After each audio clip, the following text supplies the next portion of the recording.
All of his co-workers were gone. What could it mean?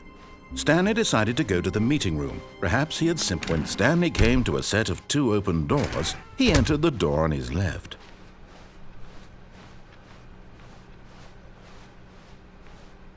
Yet there was not a single person here either. Feeling a wave of disbelief, Stanley decided to go up to his boss's. Coming to a staircase, Stanley walked upstairs to his boss's office. But Stanley just couldn't do it. He considered the possibility of facing his boss. Admitting he had left his post during work hours, he might be fired for that. And in such a competitive economy, why had he taken that risk? All because he believed everyone had vanished? His boss would think he was crazy. And then something occurred to Stanley. Maybe, he thought to himself, maybe I am crazy.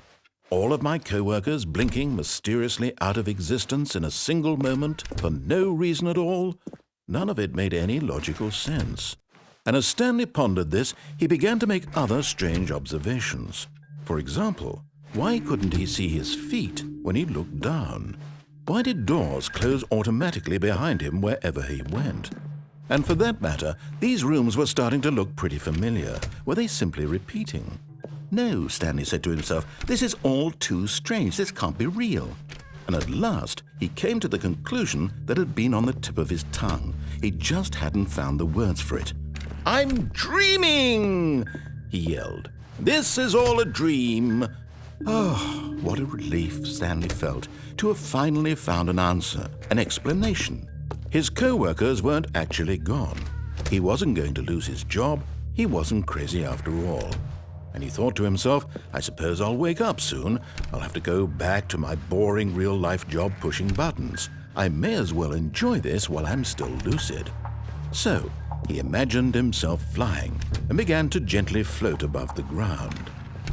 Then he imagined himself soaring through space on a magical starfield, and it too appeared. It was so much fun, and Stanley marveled that he had still not woken up.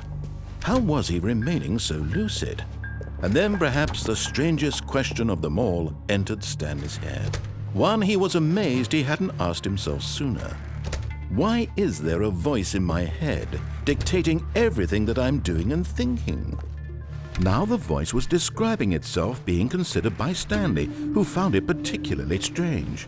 I'm dreaming about a voice describing me, thinking about how it's describing my thoughts, he thought. And while he thought it all very odd and wondered if this voice spoke to all people in their dreams, the truth was that, of course, this was not a dream. How could it be? Was Stanley simply deceiving himself, believing that if he's asleep, he doesn't have to take responsibility for himself? Stanley is as awake right now as he's ever been in his life. Now, hearing the voice speak these words was quite a shock to Stanley. After all, he knew for certain, beyond a doubt, that this was in fact a dream. Did the voice not see him float and make the magical stars just a moment ago? How else would the voice explain all that? This voice was a part of himself too. Surely, if he could just... He would prove it. He would prove that he was in control, that this was a dream. So he closed his eyes gently, and he invited himself to wake up.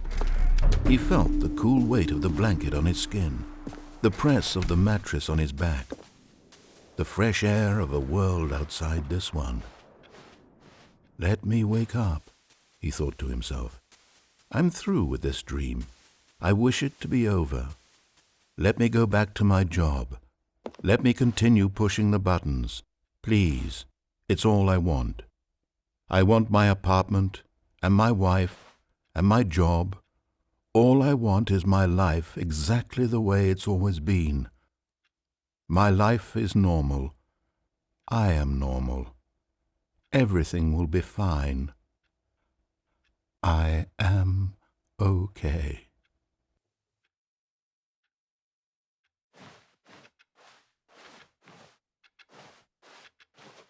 Stanley began screaming. Please, someone, wake me up. My name is Stanley.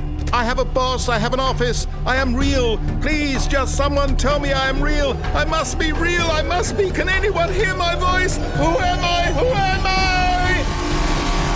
And everything went black.